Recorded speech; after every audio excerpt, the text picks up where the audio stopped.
Hello guys, Shopee haul tayo. Hindi na ako nag-makeup guys kasi tinatamad na ako.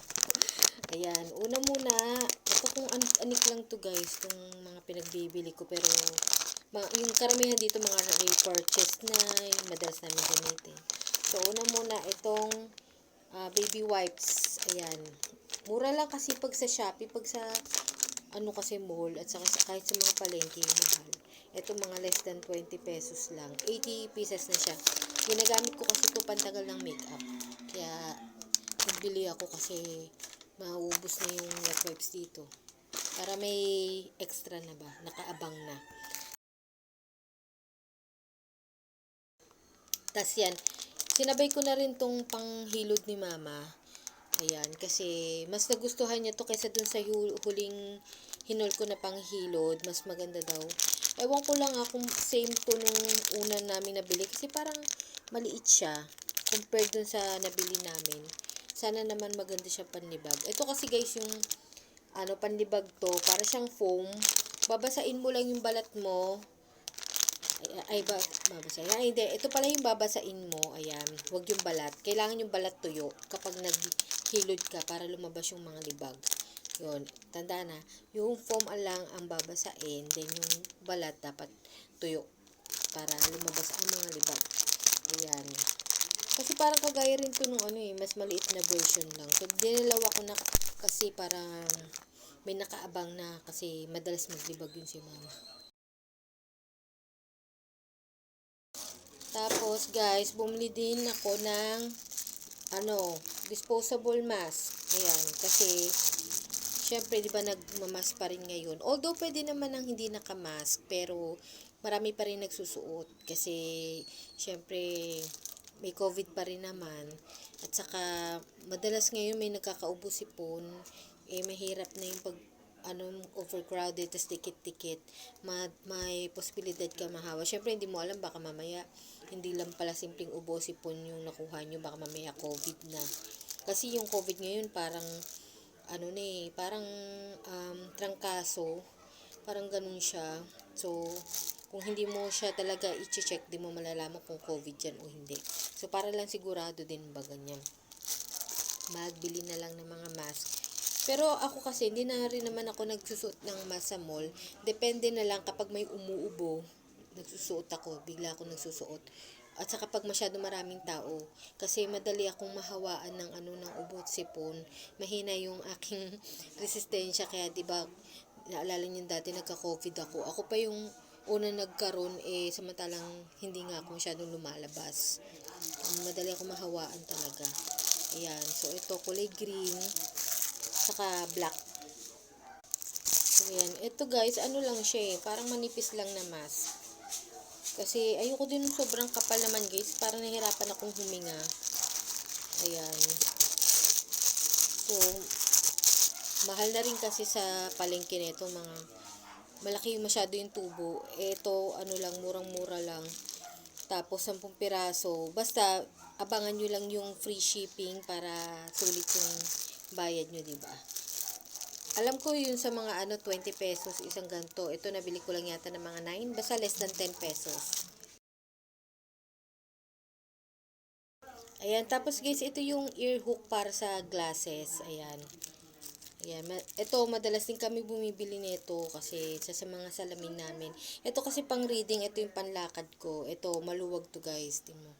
Sobrang luwag niya, kaya kailangan ko talaga ng ganito. Although, pwede pa naman tong aking huling binili.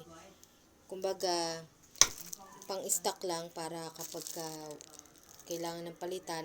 Si Papa kasi kailangan ng palitan yung kanya. Itong akin okay pa naman. Pwede pa.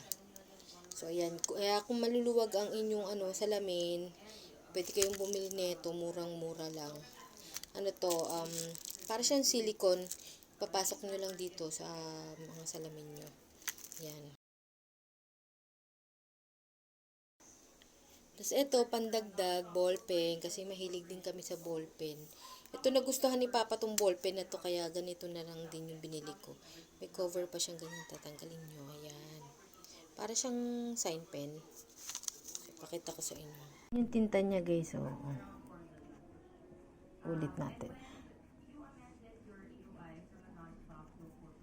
Ganda yung tinta niya.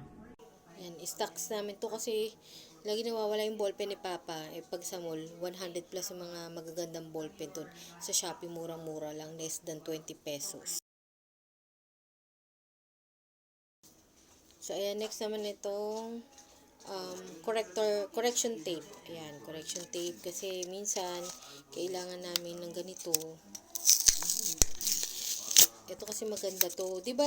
Naabutan ko kasing correction tape. Alam niyo yung parang Q-Tix, yung puti, yung brush siya. Pangit kasi yun, parang magaspang, hindi masyadong magandang lapat. Ito parang igagano mo, i-glide mo lang. Kaya maganda to na pang correction. Pag nagkakamali kayo ng mga fill up o sulat. Ayan guys, first time ko kasing gumamit nito. Ayan. O, diba? Lapat na lapat. Yung part na to kasi first time, hindi ko masyado. Gaganyan mo. Ito yung mismong correction na, na tape. Ayan. Ayan, ito. Yan. Yung puti na yan. Tapos, i-glide nyo lang siya ng ganyan. O, diba? At least, maganda yung itsura niya. Malinis tingnan. Hindi kagaya nung parang Q-Tix na correction tape. Naabutan nyo ba yun? Ako naabutan ko yun. So, ito. Nakalimutan ko yung tawag dito eh. Pero nilalagay ito guys sa gripo. Tapos silicone to, stretchable siya, ganyan. Kasi nagpabili yung kapatid ko na luma na yung dati kong binili. Hindi ko yata hinul yun eh. Ayan. So, dalawa na para may extra siya. Kasi yung gripo niya sa banyo, masyadong, hindi siya, yung parang malayo masyado. So, kailangan ng extender. Extender ba yung tamang term? Ayan. And lastly, ito, dinagdag ko lang to para sulit naman yung pag-order. Ito, siya, pabango. Parang sample size lang. Ayan. Pero, yun nga lang, hindi ka pwede pumili. So, parang bloom siya. Ayan. Tapos, ganito yung nilagyanan niya. Ayan.